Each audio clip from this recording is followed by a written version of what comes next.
So that helps you understand like what is the optimal dosage that you need. Like you need, like again, like 500 milligrams of paracetamol will reduce your fever, or 1000 milligrams of paracetamol will reduce your fever. You know that. Right? The third point is like, of course, the first point is like toxicity. Like if I give the drug, of course I got it from blocking study. Maybe I also did some in vitro or in vivo experiment. Particularly, I don't know how it's going to affect a real like a living being. It might go completely haywire and might kill. That happens all the time. All the time it happens. So that is the part of toxicity. The third one is how do you administer the drug. So you can take the, for example, the COVID vaccine. So the COVID vaccine was initially approved for adults, right? Then I think it was approved for 14 years and older. So I don't know what is the present status, but the COVID vaccine at least is not approved for like infants or children. Now one reason is that like they already take a lot of vaccines and they are scared of it, and then pushing another few doses of vaccine in like few months apart, that might be too much for them. So that is why there is a lot of, like that is one way to administer, like how you are delivering the drug. But then, so that is why they are also coming up with vaccine that can be sprayed, like a nasal spray. So for babies or for children, that will, even for adults like me. So it will be very useful. So yeah.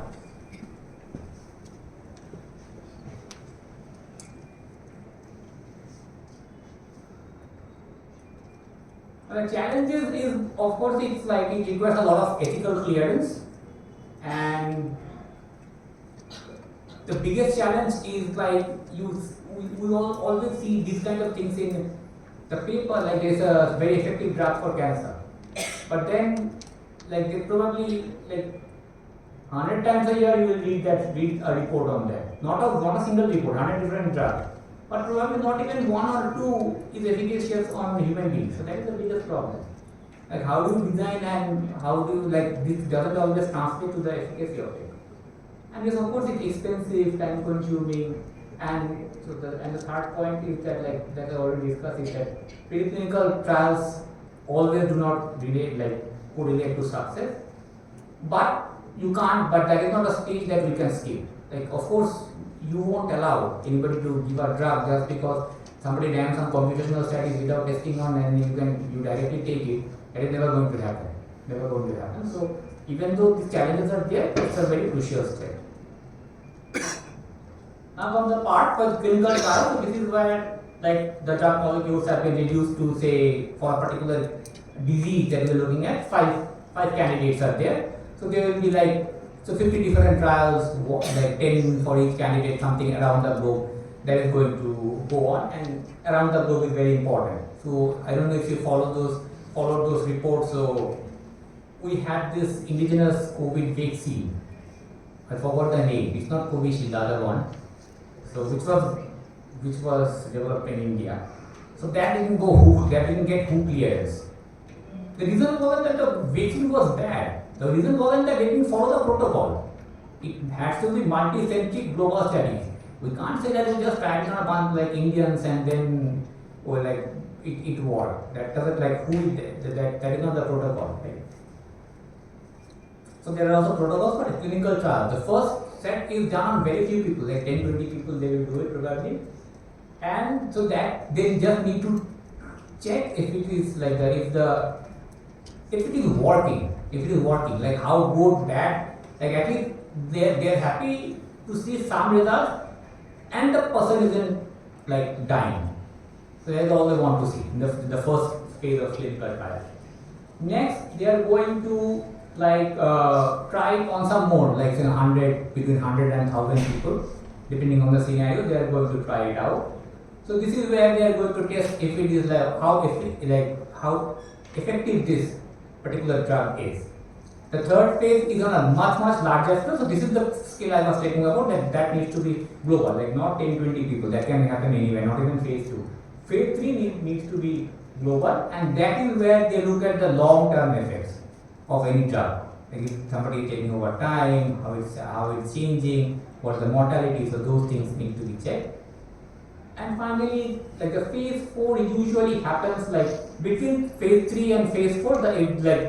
FDA gives this clearance. So phase 4 is after the clearance. But still experiments go on. You could see that what is happening, say, of course in phase 3 you can't see for 10 years, you can just see for 2 to 5 years. But what are the more longer term effects, how effective that is, so those things need to be checked, right?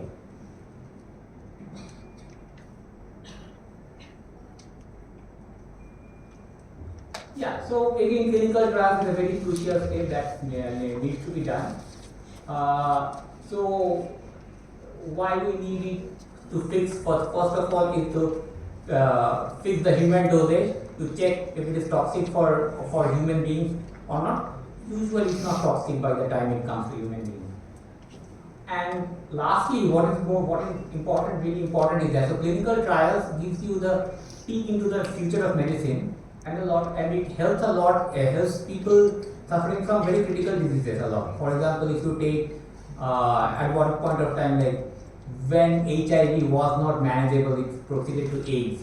So those guys were given like the preferential treatment for this clinical trial. Same thing happens with cancer nowadays. Like people who have cancer and very critical condition, they would get like preference in clinical trials. So that is what is meant by it. Like clinical trials actually help people who need them right away. So that is a very important part of clinical trials.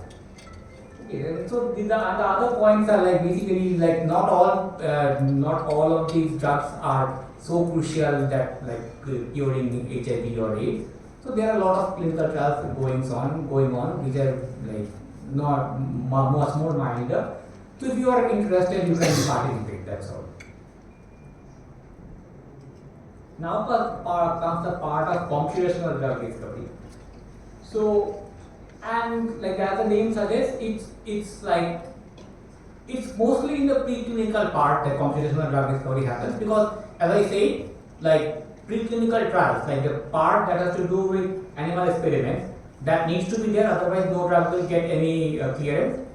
And the part about human trial, that also needs to be there. So that also you can't really change much. Only thing you can change is that, like how to speed up the computation of the preclinical part of the computational part of the preclinical process, that you can do through CAD. And so far like traditional, not like engineers like you and me, like so-called people who are working in like who did a B Pharm and then like a PhD in pharmaceutical sciences. So those are the guys who used to work. They were on these kind of simulation tools. They neither built the tools and they only knew how to use the tools. So therein comes the part of AI. But before we go into the AI part, I will briefly discuss like what are the 3 or 4, maybe three ways computational drug discovery happens. The first part is like molecular docking. So that is the full form of, I just use the term molecular docking. So molecular docking means like if the protein and the ligands, they are binding with each other or not. The second part is called structure-activity relationship. Quantitative, it can also be qualitative. So basically that means that like the structure, so it is a hypothesis. So nobody knows really if it is true or not. But by far it has been seen to be true. It's not like a theory or like it's not like something which is like established in solid theory. It's a hypothesis and some empirical evidence is there to support it, which tells us that if two molecules are similar in structure, their biological output or biological effect will also be the same. So that is the part of SAR, like structure means the biological structure or the chemical structure, and biological structure or the electrical structure, and activity means the biological activity. So what is the relationship between them? So that is studied in QSAR. Third part is the molecular dynamics, that is basically like when the molecule is traveling through you, like the drug molecule. How is it interacting? How is it using energy? How the energy is getting absorbed? So that like the entire physics of it, the pharmacokinetics, and also to some extent the pharmacodynamics, that is studied in molecular dynamics. The last is AI, and AI means that AI is not a separate, AI is not something separate from the three. AI is actually used as a part of three today. Like helps in these 3 points, talking, QSAR and molecular dynamics.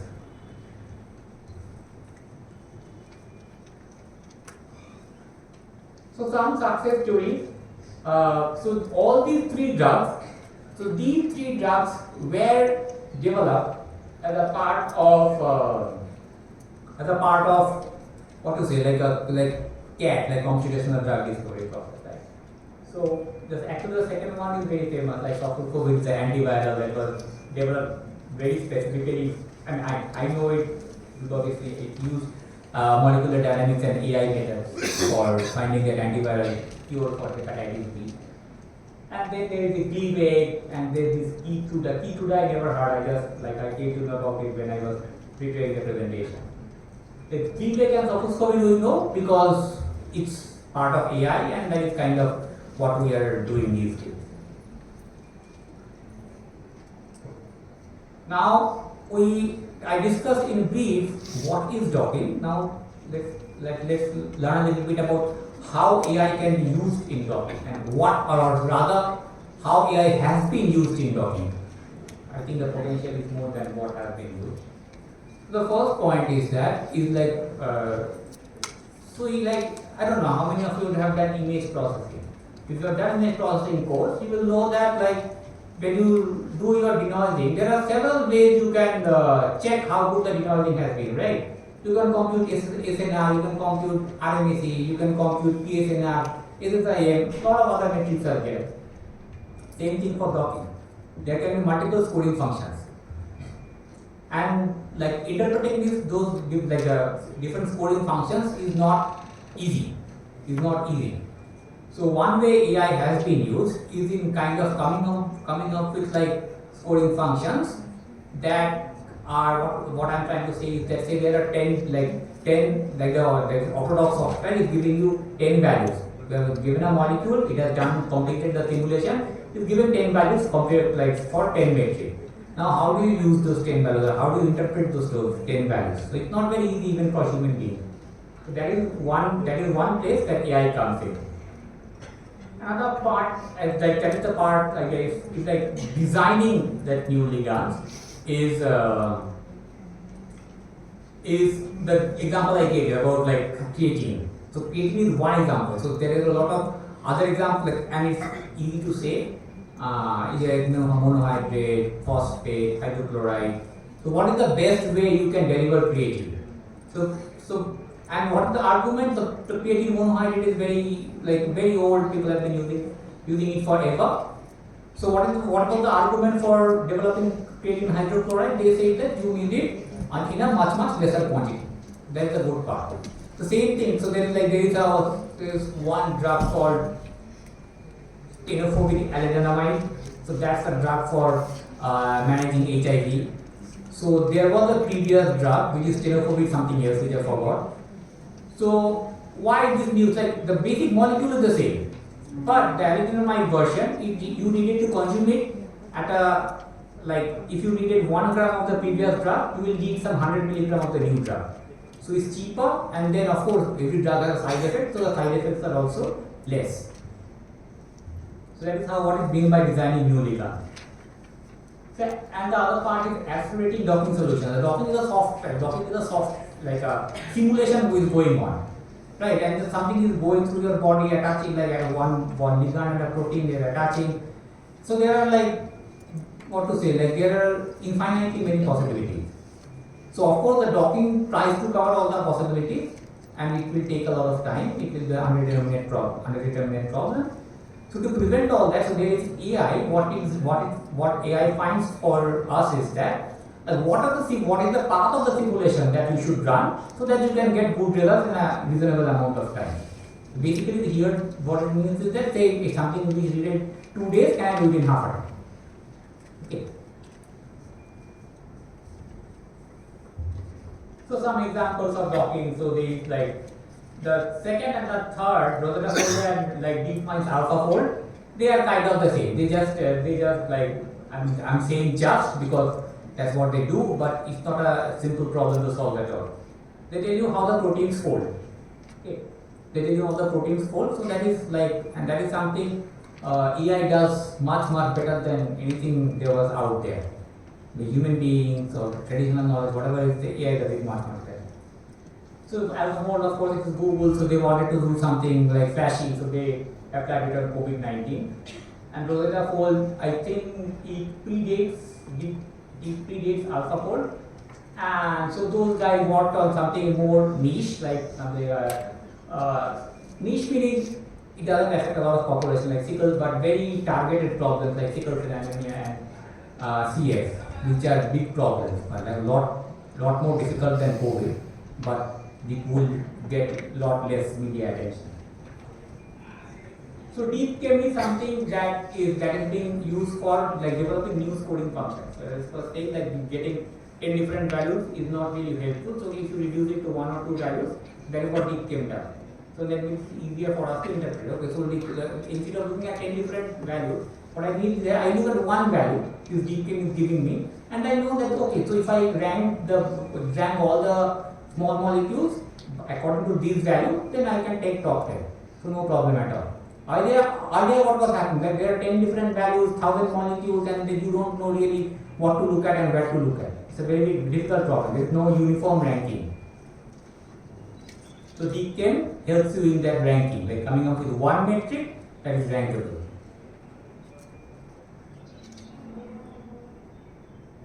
So about this is the part about this I told you about structure activity relationship. What is the structure activity relationship? So there are 3 ways AI has been used. The first one is kind of trivial. So it's not really AI for the like not some mind blowing AI. It's just like basically there is an NLP which is reading medical text or which is reading text and figuring out what is the relation, what is the existing relationship between structure of a molecule, structure of a small molecule and its drug-like activity. That's all it's doing. The second one is more interesting. So this is kind of like, I don't know if you guys won't even if you're taking AI, you won't even learn these techniques. I think rule-based AI, like 50 years back, that was AI. That was what AI was. So you gave a bunch of rules and then it learned. You didn't give a bunch of rules. You kind of gave some decisions and then it learned the rules from those decisions, like a tree-like kind of a structure.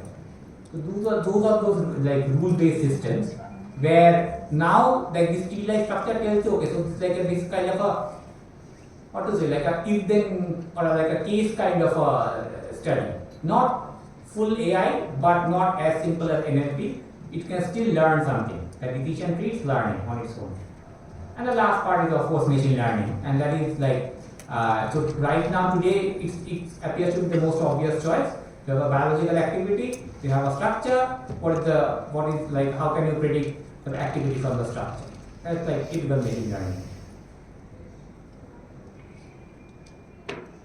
Yeah, so there are some examples here. So like UCSF, they use Quasar to find out the binding affinity of molecules. So this is something they use like as a part of documents. Yeah. So binding affinity meaning like how good a molecule is going to bind with the target. Okay, how good the ligand is going to bind with the protein. Same thing.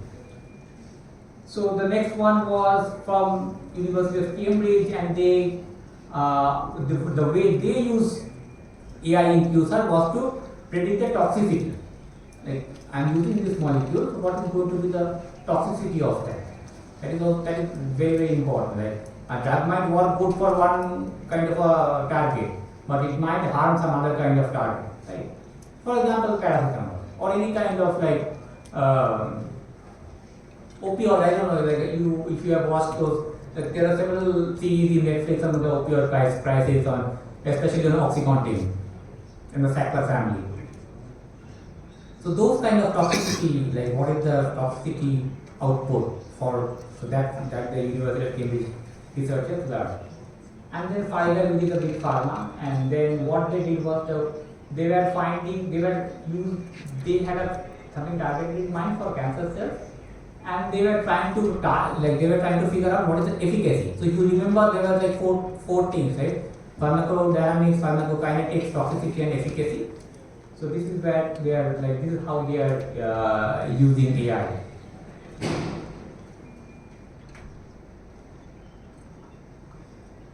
This This is about molecular dynamics. So this is the last part of the three different CAD tools. The first was docking, the second was QSAR, and this one is the molecular docking. So in molecular docking, what happens is that it basically what it does is that some molecules are passing through our body. So the body is also like they're looking at it as a as a physics problem. The way the molecule is traveling through your body, and you can imagine that it's not a simple problem.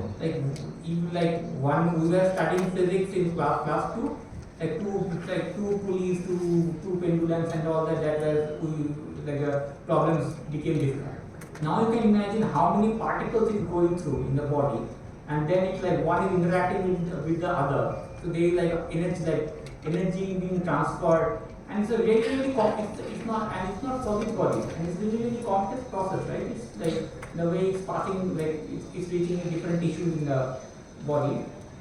So one part of this molecular docking is that it tries to solve the Newton's laws of motion, but it's not possible to solve it exactly. You can only solve it using approximation and numerical studies, and they use a lot of the statistical physics kind of concepts here.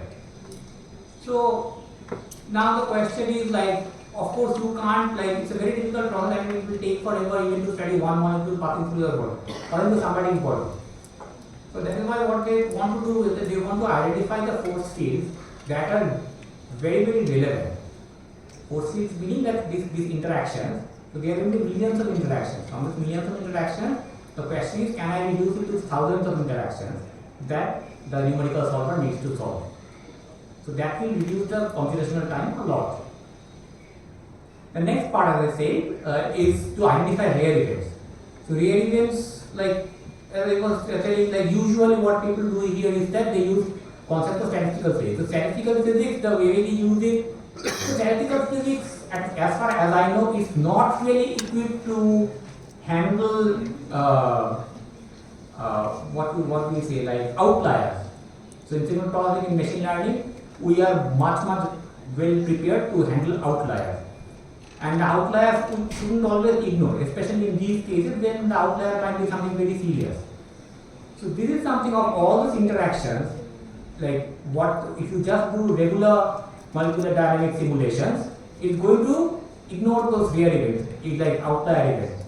So what this University of Cambridge people did was that they actually figured out a way to predict those rare events in molecular when the drug passes through your body. And then the first and the third one are the kind of similar. If you have to reduce the computational cost and you have to basically figure out important interactions, so that is what they are doing at Delhi Pfizer as well. Now this is slightly interesting, and it is typical application of AI in molecular dynamics is inverse sampling. So inverse sampling means the regular molecular dynamics is that you are taking a drug molecule, you are taking a certain amount of drug which has drug molecules, and it's passing through your body and it's affecting some target in some fashion. Inverse AMD is that you have kind of know what should be the effect. Now you want to do the back simulations to figure out what should be the molecule. Right. So inverse problems, if you know signal processing, or if you have studied image processing or done some slightly advanced courses in that, inverse problems are always more difficult. You can't do simple simulations. So that's why it's the only way one can do it. Because you can see, right? So if you do the inverse problem, you can say, I don't know, some drug molecule, say, and then there are 100 different variations of that. How do you figure out which variation will be the best? So that is what is done by inverse molecular dynamics. Active learning is in the previous cases, if you see, so I didn't have that data. They needed a lot of data to carry out those AI part of it, right? Not only the simulation. Simulation can proceed without data. Active learning is that when you have less data, then how do you train it? And you must have heard I don't know, like most of you are in undergrad, so you might, I don't know if you've heard about AlphaGo, AlphaGo Plus. So those like this deep mind Go players, so they were when they were trained on active learning, reinforcement learning. So where you can need all like either very less data or almost no data and it can still learn.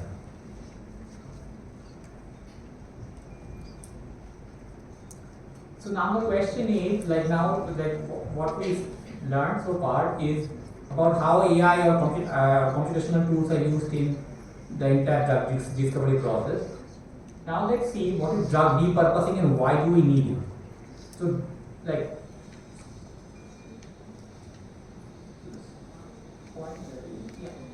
it's a white diagram. I think point is also white.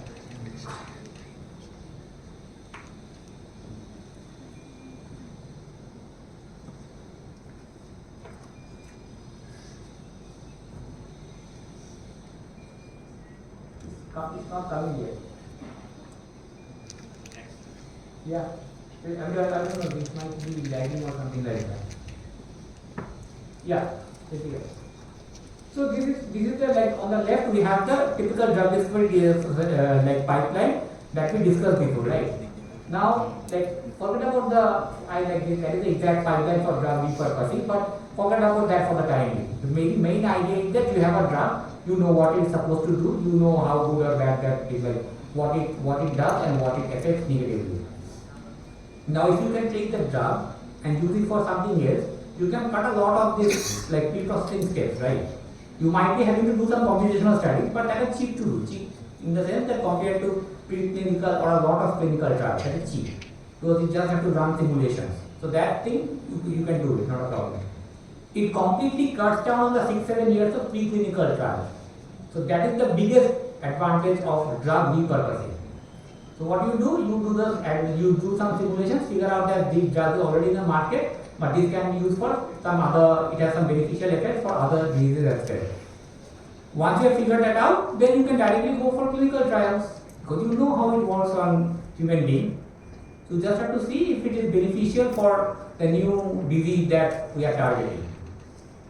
So that is why we can cut it down. And then there is FDA approval, but that FDA approval is much easier to get than the initial ones. Right? Because it is already FDA approved for a particular case. The FDA approval is just giving for a new case. So the toxicity, efficacy, all these things are already known in drug repurposing. So that is why it became a huge promise for COVID. So before COVID, it was like a very, like a very arcane kind of a academic pursuit. Before COVID, so people did it, nobody cared. That was the main idea. But like now, imagine the situation what happened during COVID, like 2020 or even like mid of 2021. It was haywire. Like if I remember correctly, the first set of like it went through so many iterations. People started having HCQ, the hydroxychloroquine, somebody said that it's effective for COVID, which was later figured out to be complete nonsense. Then they came out in some Bangladesh, they did some study, which was another hoax, which was ivermectin, which is a drug for HCQ, okay, but HCQ is by the way for malaria, and they wanted to use it for COVID. So that was, so those are actually that is actually what is called by drug repositioning. Something is developed for malaria, I want to use it for COVID. Ivermectin is developed for worms, and I want to, or like it's an anti-parasite, I want to use it for COVID. So this is, but that was so of course like the clinicians went through a lot of stages of trial and error. Also during like, I remember during like October when my family got COVID in 2020, they kind of like finalized the protocol to a certain extent. They were giving doxycycline. Then again it changed in 2021 April. It changed, that protocol changed from ICMR. So the reason I am telling you all these stories is that because you need to understand that when something like that hits you, when you need a cure, or you don't have the time to go through the 10-15 years, you need, the only way to achieve this is to like drug repurposing. There is no other way. Right? That's the only way one will be able to solve that problem. Fortunately, by that time we were like, one of my PhD students, she was already interested in that, so we worked on something. I will come to that later for COVID. But that was the COVID was the event, or one global event that kind of catapulted the research on drug repurposing. Okay. So before COVID, there was already, even before COVID, there, like as I was telling you, like there were companies, there were researchers working on that, but it was not so, what to say, like so famous. So if you look at these examples, like in silico medicine, like AI for designing, everybody was trying to design new drugs. Not exactly these, like what they were trying to do was that they were trying to design new drugs, and within that platform they can try, like that platform was capable of also trying to like repurpose drugs, but they were not especially done like tailored for drug repurposing. That's what I mean.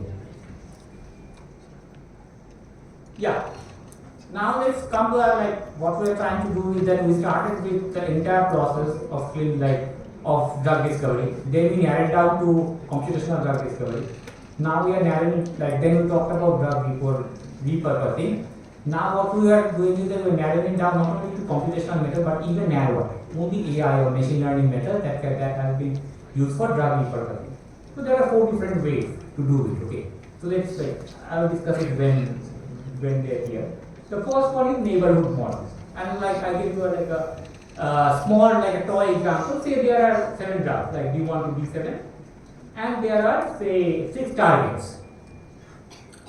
So what we have is like a matrix kind of a structure, where 1 means that you know that drug 1 is effective on like tissue 3 or target 3. D1 is not effective on T2 or T5. And we don't know if D1 is effective on T1, T4 or T6. Similarly, like D5, we know that it's not effective on T1 or T2. It's only effective on T2, sorry, T3 and T6. Right. So you know, so of course this matrix is not filled. Some part of it is filled. You know that it works, or if some part you know it doesn't work. Now imagine, like if you can complete this matrix with like the remaining places, you can complete within the matrix, you will know exactly what other targets can D1 benefit. Sorry, what other targets can benefit from D1. Similarly, what other targets can benefit from D6. If you can fill this matrix, then we are good to go. Now the question is, how do we do it? The first one was based to something called neighborhood based models. And neighborhood based models are really simple. So what you can do is that, like this one, just for the sake of it, we took like the Hadamard distance between each of the targets, and the small d's, like capital D's are drugs, the small d's are distances, the Hadamard distance between the targets. So you can find out the pairwise Hadamard distances. So just do it with, like, of course it's going to be symmetric, so I just did for the upper half. So once you know the Hadamard distance, what you can do is that you can find out who are the nearest neighbors of, like, I mean, it's the toy problem, there are only 6 of them, and like 6 targets and 7 drugs. But imagine, like, there are millions of drugs and some tens or tens of thousands of targets. So in those cases, you can't try everything on everything, right? You need to figure out, like, what are the nearby, like, what are the neighbors that I should choose to fill out this matrix for interpolating this matrix. So, like for T1, T2, like from T1 to T6, you can do it very easily. Like just rank them according to the distances. Means the nearest, rank them from the near, like the similarity or the inverse distance. And once you have that, you can use those as the interpolation weights. You can use those as the interpolation weights, and the remainder of the values you can kind of interpolate very easily using this invariant method. Right? So, of course, this drug repurposing develops some sites, like not the development, the problem is well known, but what it does is that it follows something called recommender systems or collaborative filtering, that is a pure computer science discipline. So And if you look at it, this is also a kind of recommender system for drugs. I know the targets, and so I know like what I want to do is that what other new recommendation can I give for this drug. So that is why like recommender system, whatever like new algorithm comes in recommender systems, it can be used for drug repurposing. So the two problems are exactly the same, like mathematically the two problems are exactly the same. The second problem, the second approach that was there in the previous slide, was is matrix computation. So if you look at it, if you remember the previous slide, you had a matrix which was not fully interpolated. You don't know all the values. So I'm calling that matrix Y. Y is the matrix that I can see, and X is the matrix, is that oracle matrix. Oracle being a God-given matrix where you know all the values. Of course, you don't know X. So what you know is Y, and what you know is R. R means where those values of X are known. So now the problem is, given Y and R, how do you figure out X? This is also like a standard problem in signal processing, and this was developed largely by there are two approaches. So the first approach is by matrix factorization. So this is something that came from computer science people, and this has been known for long. It has been known from the 90s, late 90s. It has been known. So what they do is that they factor that matrix X into two matrices U and V, and then what they want to do is that given Y and R, they want to figure out what is U and V. So there are a lot of algorithms for doing that. Like these days there's a lot more. That the big ones were alternatingly squares and then multiplicative updates. Now there are like more sophisticated methods like block coordinate descent. So there's a lot of optimization that can be done to solve U and V. So once you figure out U and V, the rest is easy. X is just equal to U and V, and you know for the full matrix. Once you know the full matrix, you know where which are the new diseases can you use this drugs for. Okay, so here is just one algorithm that I wanted to give, so don't worry about it. So the first step is something called Landweber iteration, and then the next two steps is that you alternately update between U and V. So these are called the multiplicative updates, and you run it for some 100 to 100 iterations, and you are done. So this is a pretty good algorithm, pretty simple. The next approach, the problem with the previous approach is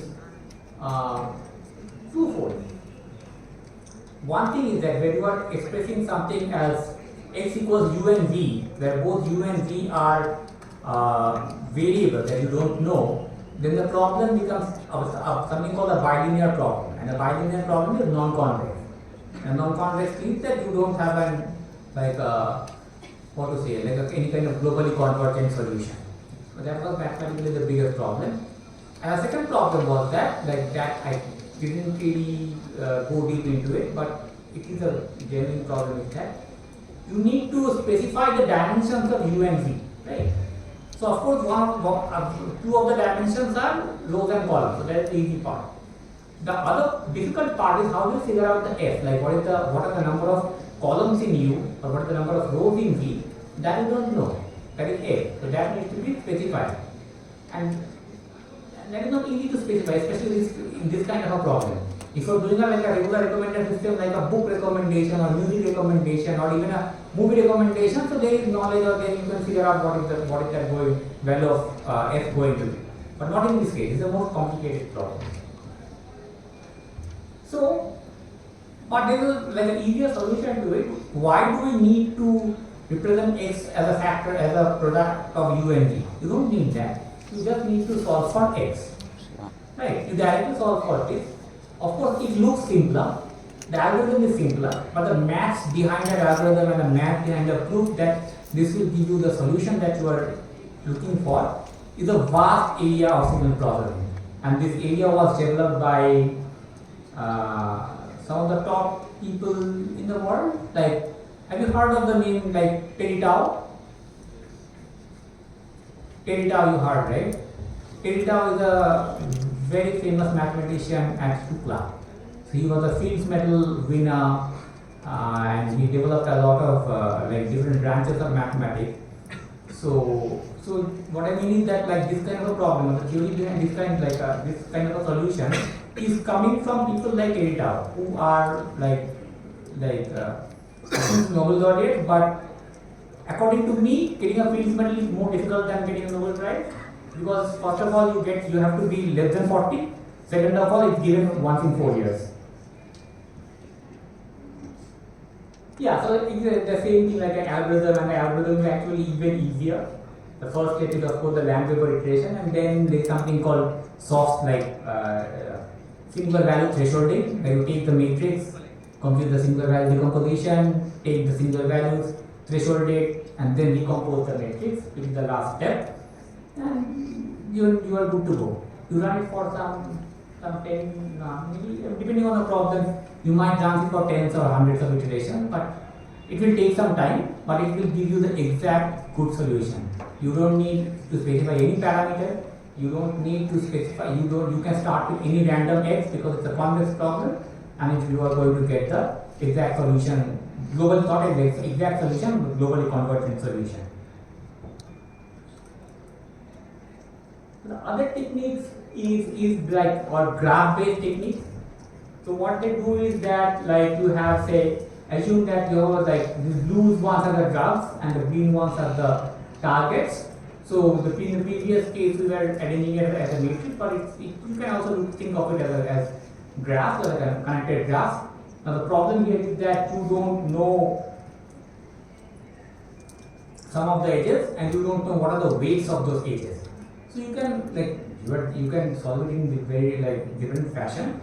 The easiest things were those kind of some diffusion kind of method, diffusion and network propagation. Those kind of methods were there, which were great in their day. But these days we can solve it in a more like an optimization kind of a framework, which according to me, of course I am coming from that background, is a much better solution. At least more robust solution, and with more guarantees you get very good solutions like solving problems like this. So basically what you have to do is that, so from the drugs you have to compute the similarity between the drugs, you have to compute the similarity between the targets, and at the same time you have to figure out what are the connections between the drugs and targets. So that is exactly what is happening. So X is the connection between the drugs and the target, and the rest of these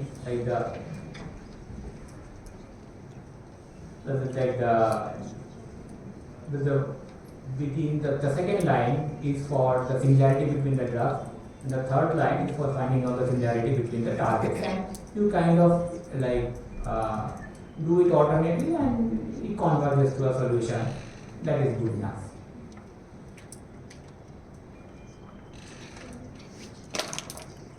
Now the third one, which is you can also solve it as a problem. You have some drugs and you have some targets, and at the output you can think of it like that. And at the output you have some, if the particular pair of drug target pair is going to be effective or not. If it is effective, it's 1. If it is not effective, it's 0. Right? What you can do is that you can feed it to a classifier and learn that relationship between the drug target input and the interaction output.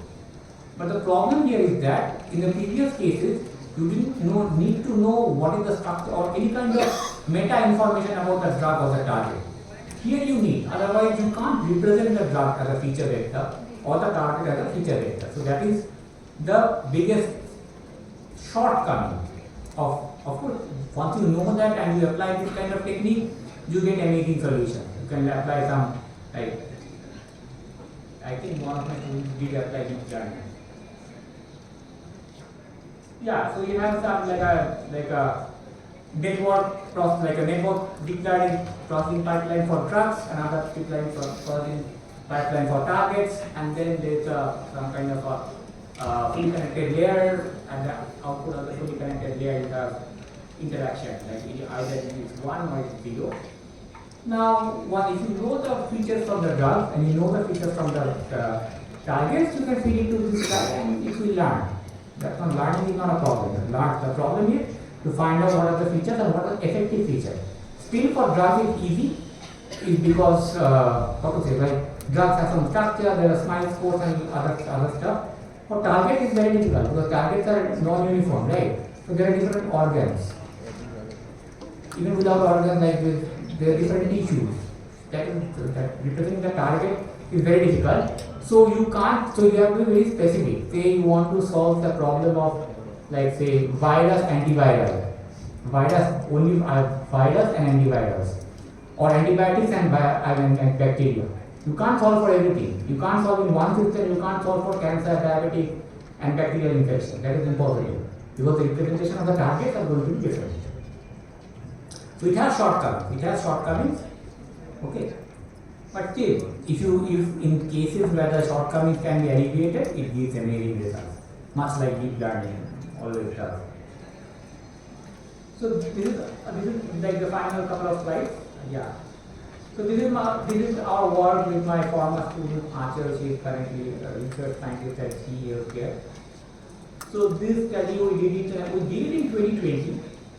We wanted to get it like published in bioarchive or bioarchive, and then rejected. Or I mean, you know what is an archive, right? Archive means that your paper hasn't been published yet, but you still, because it's COVID, right? You need to know, like, disseminate this information as quickly as possible. So what we thought was that let's submit it to bioarchive and then submit to some journal, and then once we get the results, I mean, it's fine because publication takes time.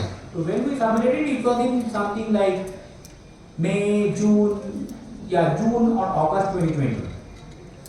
So none of the archives were accepting the papers because they said that, like, especially bioarchive, so they said that if you give out something like that, people are going to try out your tool or try out your method. So it was not only a paper, there was also a system. Then you can, for viral, you can go into the system, you can give it some virus sequence, and it's going to tell you five drugs that is going to be the most effective for that virus, against that virus rather. So they say no, we can't accept it. You get it published, then it's fine. You want to disseminate it here. Because it's like COVID, so that is specifically for COVID periods, we are not accepting such like computational papers. We said fine. So then it took a lot of time, and then we were able to publish it to IIIT TECHRI or something like that. But the actual publication took 8 months. But still, like, it got a lot of media attention because by that time the second wave was here, like April, May 2021. Right. So what we did there was that, so it's like we talked about this matrix completion kind of technique, but we didn't go into so much detail. Even in matrix we talked about classification. In classification I mentioned that you need to have metadata regarding drugs and targets, otherwise you can't solve this problem. Now what we did, and then there are also challenges for like classification. You need a lot of data, there wasn't a lot of data for these kind of problems. So what we did was we thought that okay, we'll go for a computational, like a matrix completion kind of an approach. But we use a lot of information. We will combine matrix completion with like deep learning kind of, or like network diffusion kind of graphs, and solve a pretty difficult optimization problem, and then that is how we got the results. And the results are kind of here. So what we are showing here is that, like, so these are the GRMC graph regularized matrix factorization, then GRMC graph regularized matrix completion, then GRBMC graph regularized binary matrix completion. Slight variations of what we discussed here. And what I am showing here is there are top 10 recommendations from each of these algorithms, and the ones that are shown in yellow means that at that point of time, those drugs, I mean, I'm talking about 2020 or early 2021 when the reviews came back. At that point of time, these drugs were actually being predicted by our algorithm, and these drugs were going to multi-centric trials throughout the world. Because look, in other cases, if you're trying to try to find a cure for COVID, even doctors didn't know what was the cure for COVID. So we don't have like a known target against which we can compare. Like for example, say I'm giving you a very toy example. Like there are 5 drugs, and then you know that you have to solve like high fever, then the answer is paracetamol. Or the second answer might be ibuprofen, right?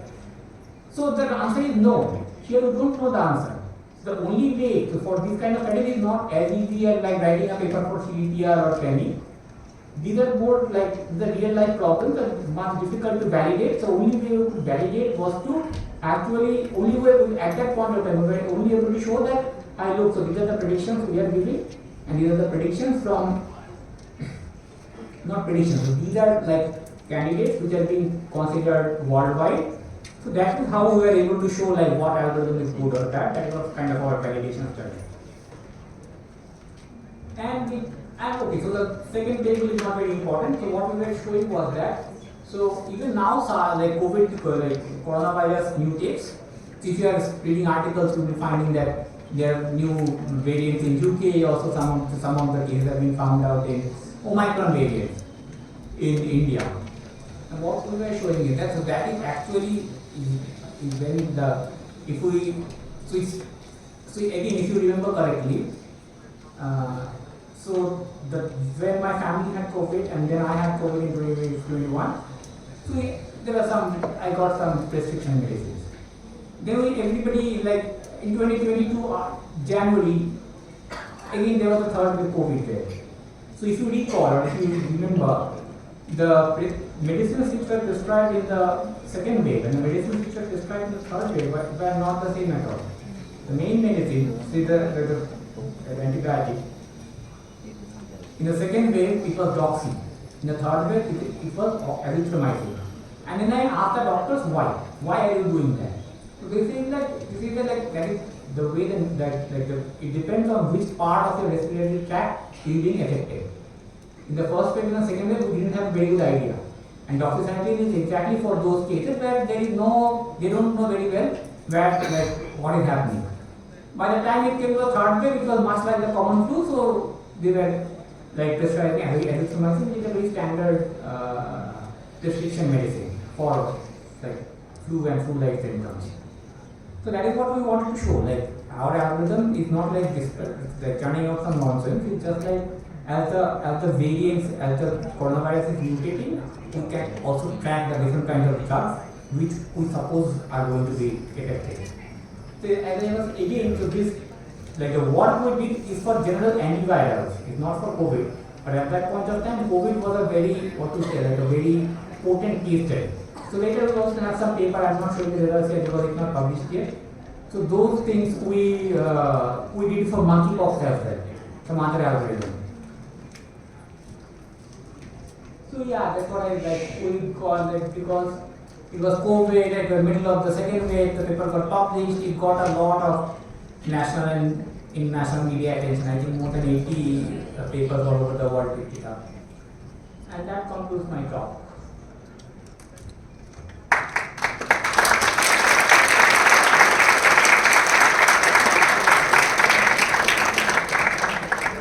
Any questions?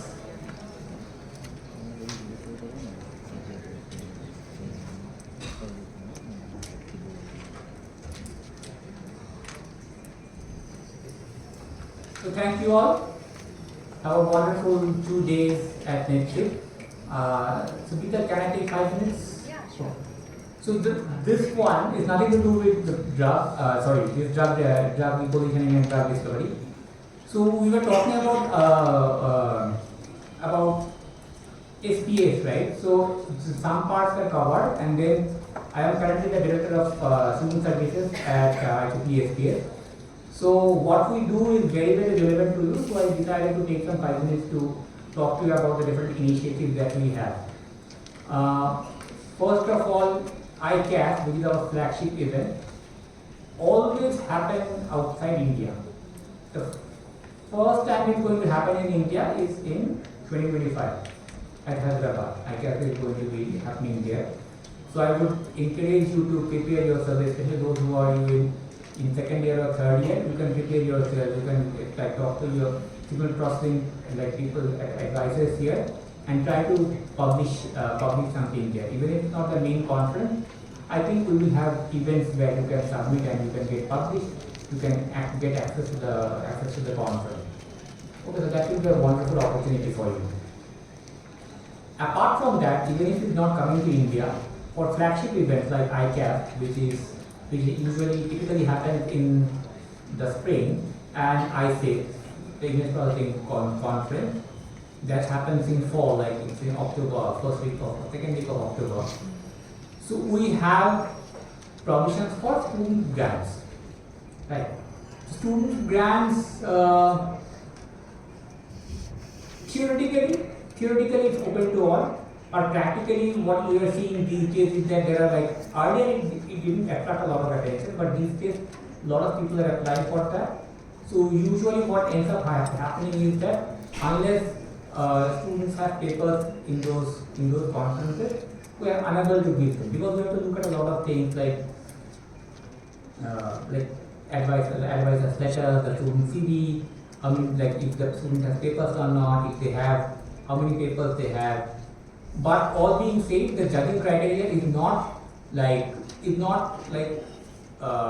one list that we are giving ticks and selecting. It's not like that at all. What we try to do, like I run that program, and then I have to facilitate a few volunteers. So always tell them, and that is in line with IEEE's global policies these days, is that we have to increase diversity. Diversity means that we have space, like the way we will be judging applicants from America and Canada is not the same way we will be judging participants from India. That's not going to be the same way we will be judging participants from Africa, right? Or not the same way we will be judging like participants from like China. Those highlight you look at any conference, so those regions which are already, I am talking about geographical diversity. Those regions which are already highly represented in those conferences, we don't give them like preferential treatment. I'll give you an example. For example, if a guy from Brazil will get the grant with one paper in ICAS, but a guy from China won't even get that grant for three papers in ICAS. It happened this year. There are more than 550 applicants. In China, we only gave applicants who had 4 papers. It was so competitive.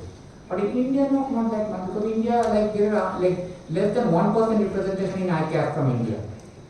So Indians with only one paper, even with not that higher paper score and all that, you will be getting that, right?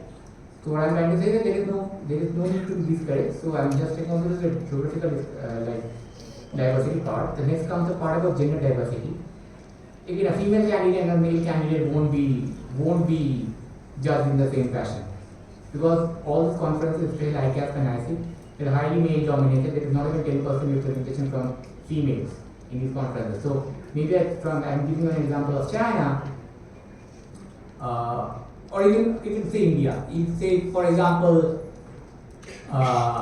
probably like in Silver Oak University, two students have published their paper. Okay, 2 female students say, and in DICT, say 2 male students have published a paper. So from DICT we will give only 1 student. First of all, we will tell that okay, so if the other student can't make it, this guy can like present the other person's paper. But for your university, if there are 2 female students, we would give the grant to both the female students, because we want to increase female representation in the conference. And the last part is the industry academia diversity. So like 90% of the papers are coming from academia.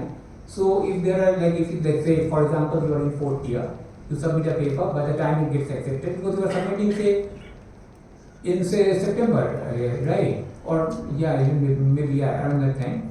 By the time it gets accepted and the time it gets the paper and the conference is held, you might have graduated and be working in say, I don't know, say IBM or something like that. In those cases, when we are looking at your application, since you are a participant from our industry, we would rather you will get preference. So the diversity, like the entire idea of increasing diversity is to actually give preferential treatment to underrepresented like gender or scope or geography. Okay, so these are the like the student awards, the student grants program that we run. And also there are like, so you, like Chirag mentioned about 2 different challenges that you have. One in probably MSP Cup. Yeah, MSP Cup. So similar to MSP Cup, we have this VIP Cup in ICIT, and then the SP Cup in ICAS. Also, we have something called a 5-minute video clip contest.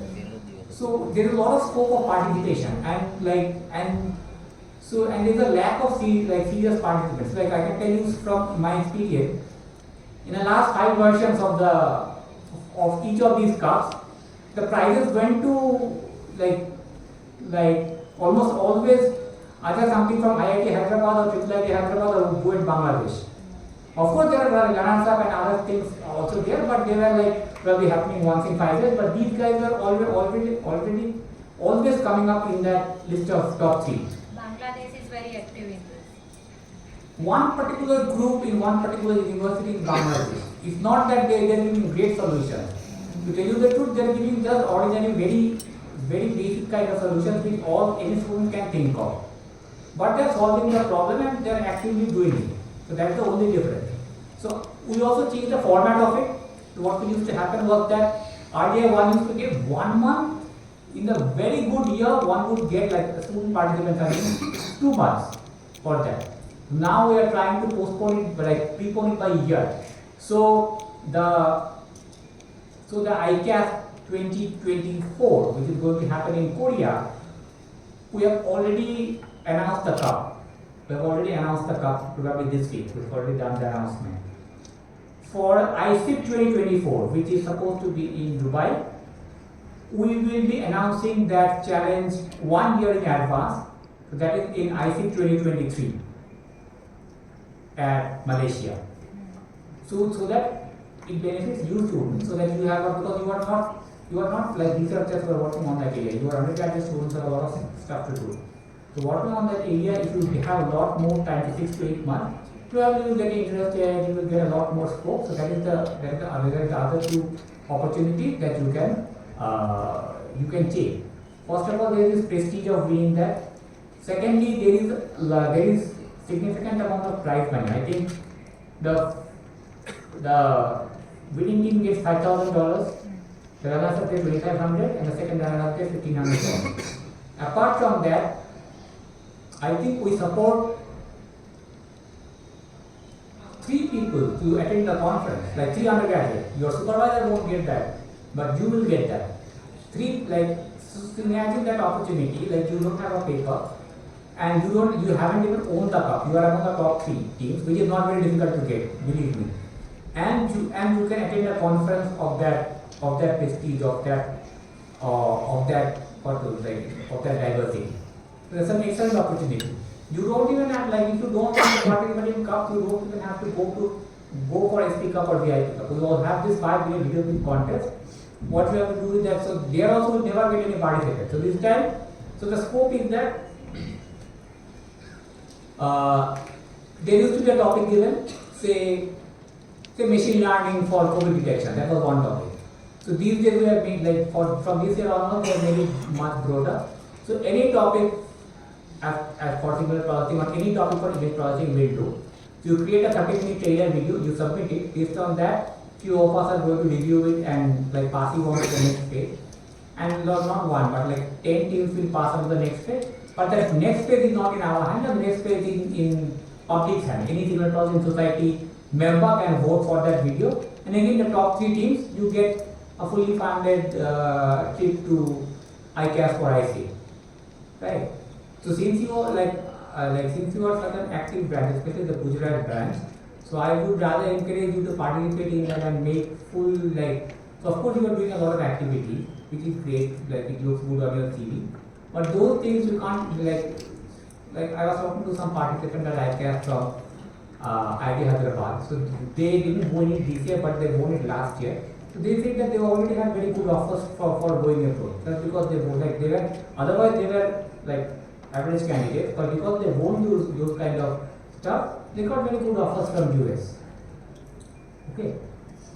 So that's all I wanted to discuss about the student services because I am leading that program right now.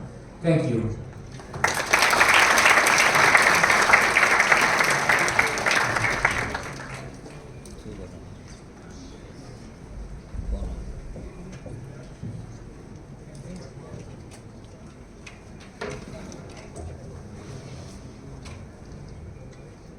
Thank you, Dr. Angshul Majumdar, sir, for opening our eyes to artificial intelligence and computational drug discovery, along with its applications through signal processing. Your thoughts on the matter are truly unique and appreciated. Before moving further, I would like to invite our esteemed guest, Dr. Priyesh Chauhan, Technical Activity Chair, IIIT Gujarat Section, to honor Dr. Angshul Majumdar and bequeath him with a memento and letter of appreciation as our token for gratitude.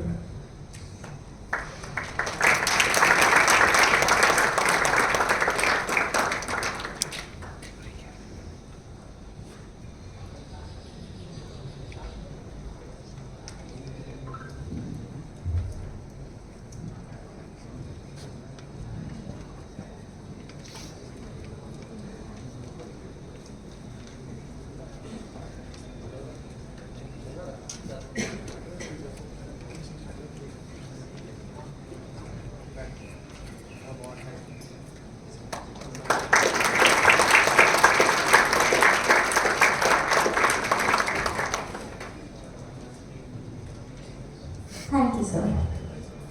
Ladies and gentlemen, we will be taking a 15-minute break session before resuming with our next session. Please feel free to stretch your legs, grab refreshments and recharge before for our upcoming session on robotics. Thank you.